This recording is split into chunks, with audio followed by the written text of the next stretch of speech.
నమస్తే, welcome to I witness. ఇప్పుడు headlines చూద్దాం.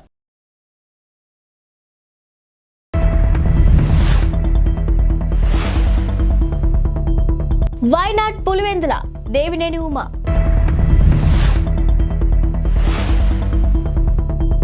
వెంకటేష్ 75 సినిమాల జర్నీ నేపథ్యంలో వెంకీ 75 సెలబ్రేషన్స్.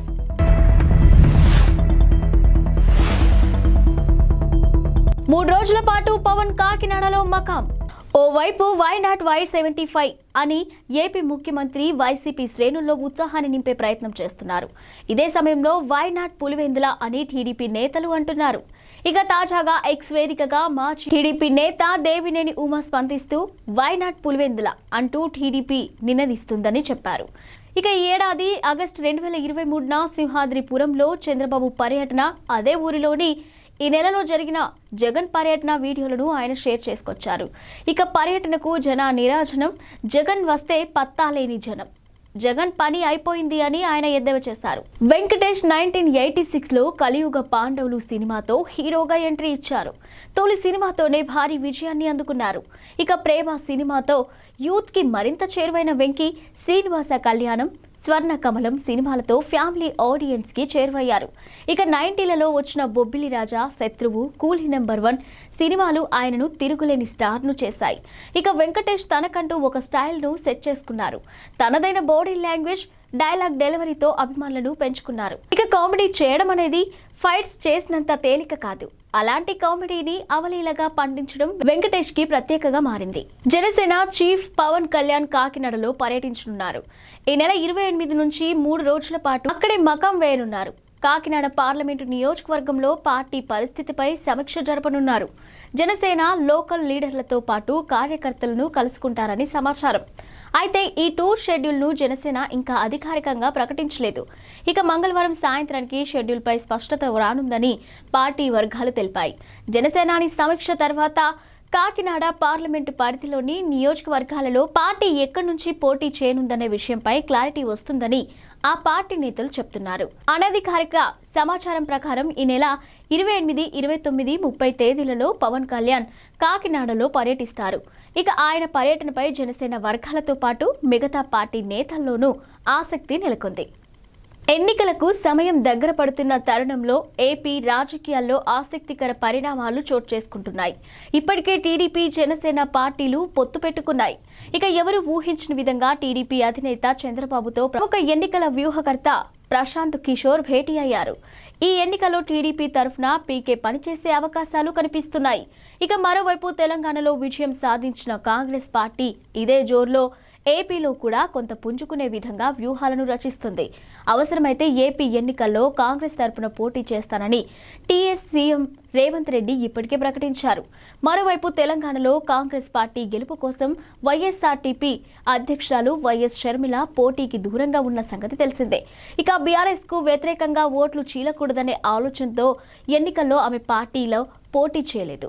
ఎన్నికల్లో కాంగ్రెస్ కు ఆమె సంపూర్ణ మద్దతును ప్రకటించారు. ఇక కాంగ్రెస్ కు షర్మిల చేసిన ఉపకారాన్ని కాంగ్రెస్ హైకమాండ్ గుర్తుంచుకుంది. ఈ క్రమంలోనే ఏపీలో పార్టీ బాధ్యతలను షర్మిలకు అప్పగించాలనే యోచనలో అధిష్టానం ఉన్నట్టు విశ్వసనీయ వర్గాల సమాచారం. అయితే వైఎస్ రాజశేఖర రెడ్డి కూతురుగా షర్మిలకు ఏపీలో మంచి ఫాలోయింగ్ ఉందని పార్టీ పెద్దలు నమ్ముతున్నారు. ఇక షర్మిలను ఏపీ అధ్యక్షురాలుగా చేస్తే పార్టీకి మళ్లీ మంచి రోజులు వస్తాయని భావిస్తున్నారు. వైసీపీలో ఎక్కువ మంది కాంగ్రెస్ శ్రేణులే ఉన్న నేపథ్యంలో షర్మిలకు బాధ్యతలను అప్పగిస్తే ఆ పార్టీ ఓట్లు కాంగ్రెస్ కు చీలే అవకాశం ఉందని అంచనా వేస్తున్నారు. ఫ్రాన్స్ లో కొన్ని రోజుల పాటు చిక్కుకుపోయిన భారతీయులు ఎట్టకేలకు స్వేచ్ఛావాయువులు పీల్చుకున్నారు. మానవ అక్రమ రవాణా అనుమానాలతో ఫ్రాన్స్ లో 4 రోజుల పాటు నిలిచిపోయిన విమానం నేడు భారతీయులతో స్వదేశానికి చేరుకుంది. ఇక ప్యారిస్ లో స్థానిక కాలమానం ప్రకారం మధ్యాహ్నం 2:30 బయలుదేరిన విమానం ఈ తెల్లవారుజామున 4 గంటలకు ముంబైలో దిగింది. మొత్తం 276 మంది ప్రయాణికులు భారత్ కు వెళ్లేందుకు సుముఖత వ్యక్తం చేశారని ఫ్రాన్స్ వర్గాలు తెలిపాయి. ఇక 5 చిన్నారులు సహా మొత్తం 27 మంది ఫ్రాన్స్ లోనే ఉండిపోయారని పేర్కొన్నారు. అయితే వారు ఫ్రాన్స్ లో శరణార్థులుగా ఆశ్రయం కోరినట్టు తెలిపారు. దాయాది దేశం పాకిస్తాన్లో వచ్చే ఏడాది ఫిబ్రవరిలో జరగనున్న సాధారణ ఎన్నికలు 2024లో మొట్టమొదటిసారిగా ఓ హిందూ మహిళ బరిలో నిలవబోతుంది. ఖైబర్ పఖ్తూన్ఖ్వాలోని బునేర్ జిల్లా ఒక జనరల్ సీట్ నుంచి పోటీ చేసేందుకు సవీరా ప్రకాష్ అనే హిందూ మహిళ నామినేషన్ దాఖలు చేసింది. ఇక బునేర్ జిల్లాలోని PK-25 జనరల్ సీటుకు పాకిస్తాన్ పీపుల్స్ పార్టీ PPP తరఫున ఆమె అధికారికంగా నామినేషన్ పత్రాలను సమర్పించారని మీడియా రిపోర్టులు పేర్కొన్నాయి. కాగా సవీరా ప్రకాష్ తన తండ్రి ఓం ప్రకాష్ అడుగుజాడల్లో నడుస్తున్నారు. ఇక డాక్టర్గా ఇటీవలే పదవి విరమణ చేసిన ఓం ప్రకాష్ గత 35 ఏళ్లుగా PPP కోసం అంకిత భావంతో పనిచేస్తున్నారు. దీంతో తండ్రి మాదిరిగా ప్రజా సేవ చేయాలని సవీరా భావిస్తున్నారంట. ఇక వచ్చే ఎన్నికల్లో గెలుపుపై ఆమె ఆశాభావంతో ఉన్నారు. బునేర్ జిల్లాలో పోటీ చేస్తున్న మొట్టమొదటి మహిళ సవీరా ప్రకాష్ అని స్థానిక రాజకీయ నాయకుడు సలీం ఖాన్ పేర్కొన్నట్టు మీడియా రిపోర్టులు చెబుతున్నాయి. తెలంగాణ నూతన ముఖ్యమంత్రి రేవంత్ రెడ్డిని మెగాస్టార్ చిరంజీవి కలిశారు. జూబ్లీహిల్స్ లోని రేవంత్ నివాసానికి వెళ్లిన చిరంజీవి ఆయనతో మర్యాదపూర్వకంగా భేటీ అయ్యారు. ఇక తన ఇంటికి వచ్చిన చిరంజీవిని రేవంత్ ఆప్యాయంగా ఆహ్వానించారు. వీరిద్దరూ కాసేపు పలు విషయాలపై మాట్లాడుకున్నారు. ఇక రేవంత్ పేరును సీఎంగా కాంగ్రెస్ హైకమాండ్ ప్రకటించిన వెంటనే అందరికంటే ముందుగా ఆయనను చిరంజీవి అభినందించారు. మీ నాయకత్వంలో రాష్ట్రం మరింత అభివృద్ధి పథంలో ముందుకు సాగాలని, మీరు ఉన్నత స్థాయికి ఎదగాలని ఆశిస్తున్నానని చిరంజీవి ట్వీట్ చేశారు. ఇక రేవంత్ను కలిసేందుకు సినీ ప్రముఖులు ఇప్పటికే అపాయింట్మెంట్ కోరారు.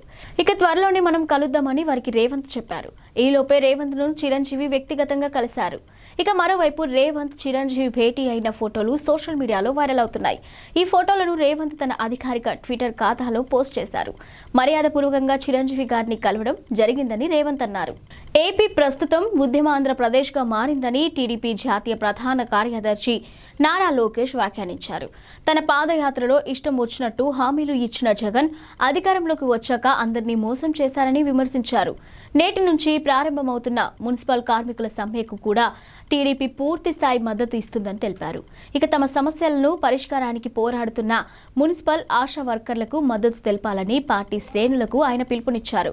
పోరాడితే పోయేదేమీ లేదు, బానిస సంఖ్యలు తప్ప ఆంధ్రప్రదేశ్ ఉద్యమాంధ్రప్రదేశ్గా మారిందని, ఇక పాదయాత్రలో నోటికొచ్చిన హామీలు ఇచ్చిన జగన్ అధికారంలోకి వచ్చిన తర్వాత అందరినీ మోసం చేశారు. అంగన్వాడీలు, మున్సిపల్ కార్మికులు, ఆశా వర్కర్లు, త్వరలో వాలంటీర్లు తమ న్యాయమైన డిమాండ్ల కోసం రోడ్లెక్కి నిరసన తెలపాల్సిన దుస్థితి నెలకొందని మండిపడ్డారు. ఇక ఈ రోజు నుండి ప్రారంభమవుతున్న మున్సిపల్ కార్మికుల సమ్మెకు కూడా టీడీపీ పూర్తి స్థాయి మద్దతు ఇస్తుందని చెప్పారు. అంగన్వాడీల సమ్మెకు ఎలా అయితే రాష్ట్ర వ్యాప్తంగా టీడీపీ శ్రేణులు మద్దతు తెలిపాయో అలానే తమ సమస్యల పరిష్కారానికి పోరాడుతున్న మున్సిపల్ ఆశా వర్కర్లకు మద్దతు తెలపాలని పిలుపిస్తున్నాను అని నారా లోకేష్ ట్వీట్ చేశారు. కాంగ్రెస్ సీనియర్ నేత విజయశాంతి బీఆర్ఎస్ పార్టీపై మరోసారి విమర్శలు గుప్పించారు. పొరుగు రాష్ట్రాల వారు తన నాయకత్వం కోరుకుంటున్నారన్న కేసీఆర్ వ్యాఖ్యల్ని గుర్తు చేస్తూ సెటైర్లు పేల్చారు. ఇక బీఆర్ఎస్ ను భవిష్యత్తు రహిత సమితిగా తెలంగాణ ప్రజలు నిర్ణయించాలని వ్యాఖ్యానించారు. అయితే వచ్చే లోక్సభ ఎన్నికల్లో బీఆర్ఎస్ పొరుగు రాష్ట్రాల్లో 50 స్థానాలు, తెలంగాణలో 3 స్థానాలు గెలిచి కేంద్రంలో చక్రం తిప్పొచ్చంటూ ఎద్దేవా చేశారు. బీఆర్ఎస్ నిర్దేశించుకున్న పెద్ద కార్యాచరణ ముందు తెలంగాణలో లోక్సభ ఎన్నికలు చిన్నవని వ్యాఖ్యానించారు. బీఆర్ఎస్ కు ప్రస్తుతం ఉన్న అతిపెద్ద కార్యాచరణ ముందు తెలంగాణ లోక్సభ ఎన్నికలు చాలా చిన్నవి. ఇక ప్రకటించుకున్న జాతీయ పార్టీగా ఆ పార్టీ అధ్యక్షులు కేసీఆర్ గారు కర్ణాటక, మహారాష్ట్ర, ఆంధ్రప్రదేశ్లల్లా లక్షలాది ప్రజలు వారి నాయకత్వం కోరుకుంటున్నారని గతంలో ఎన్నో మార్లు తెలంగాణ ప్రజల ముందు ప్రగల్భాలు ఘనంగా చెప్పుకున్న సంఘటనల దృష్ట్యా ఆయా రాష్ట్రాల వల్ల అత్యవసరంగా పనిచేసి భవిష్యత్ రహిత సమితిగా అని తెలంగాణ సమాజం నిర్ణయించుకుందని, బీఆర్ఎస్ కు అనేక ఎంపీలు వారు గెలిపించి తీరుతారని బహుశా అని పేర్కొన్నారు. పాలస్తీనాపై దాడి చేస్తున్న ఇజ్రాయెల్ దాని మిత్ర దేశాలను ఇరాన్లోని హౌతీ ఉగ్రవాదులు టార్గెట్ చేసుకున్న విషయం తెలిసిందే. ఇక అంతర్జాతీయ వాణిజ్యానికి ఆటంకాలు సృష్టించే దిశగా హౌతీలు ఎర్ర సముద్రంలో సరుకు రవాణా నౌకలపై డ్రోన్ దాడులకు దిగుతున్నారు. ఇక ఈ నేపథ్యంలోనే హౌతీలు తాజాగా మరో హెచ్చరికను జారీ చేశారు. ప్రపంచ ఇంటర్నెట్ వ్యవస్థపై దాడి చేస్తామని ప్రకటించారు. బాబ్ అల్ మందజ్ జలసంధి మీదుగా సముద్ర భూగర్భం నుంచి వెళ్తున్న ఇంటర్నెట్ కేబుళ్లను కత్తిరిస్తామని వార్నింగ్ ఇచ్చారు. ఫలితంగా ప్రపంచానికి ఇంటర్నెట్ సేవలు నిలిచిపోతాయని హెచ్చరించారు. ఇక ఎర్ర సముద్రంలో బలగాలు మోహరించాలన్న అమెరికా నిర్ణయానికి ఇటలీ, స్పెయిన్ మద్దతిస్తాయనే వార్తలతో తాము ఈ నిర్ణయం తీసుకున్నట్లు సమాచారం. ఇక ఈ ప్రపంచాన్ని రాతి యుగంలోకి నెట్టేస్తామన్నారు. కాగా హౌతీ హెచ్చరికలపై సర్వత్రా ఆందోళన వ్యక్తమవుతుంది. హౌతీలను కట్టడి చేయకపోతే ప్రపంచానికి నెట్వర్క్ సమస్య ఏర్పడుతుందని అరబ్ అంతర్జాతీయ మీడియా హెచ్చరించింది. కాగా హౌతీల చర్యలతో భారత్కు ప్రమాదమేమీ లేదని భారత టెలికమ్యూనికేషన్ శాఖ విజిలెన్స్ విభాగం మాజీ deputy director general George Marshall పేర్కొన్నారు. ఇక భారత్పై ఈ చర్యల ప్రభావం ఉండదు. సముద్ర భూగర్భంలో ఒకే లైన్ ఇంటర్నెట్తో ఫైబర్ కేబుల్ వ్యవస్థ లేదు. ఇక దేశాల మధ్య వేర్వేరు సంస్థలకు చెందిన కేబుళ్లు ఉన్నాయి. భారత్కు చెన్నైకి పుదుచ్చేరి, కోల్కతా, ముంబై వంటి పోర్ట్ల వద్ద అంతర్జాతీయ ఇంటర్నెట్ హబ్లు ఉన్నాయి. ముంబై, హైదరాబాద్ లైన్లు ఏవైనా ఇబ్బందులు తలెత్తే సర్వీస్ ప్రొవైడర్లు వెంటనే చెన్నై లేదా కోల్కతా హబ్ నుంచి డేటాను యాక్సెస్ చేస్తారు. ఇక అర్జెంటీనా వంటి పలు దేశాల నుంచి కూడా మన హబ్లకు అత్యవసర ఇంటర్నెట్ కనెక్టివిటీ అవకాశాలు ఉన్నాయని తెలుపుకొచ్చారు. ఇవి ఇప్పటివరకున్న బులెటిన్ అప్డేట్స్.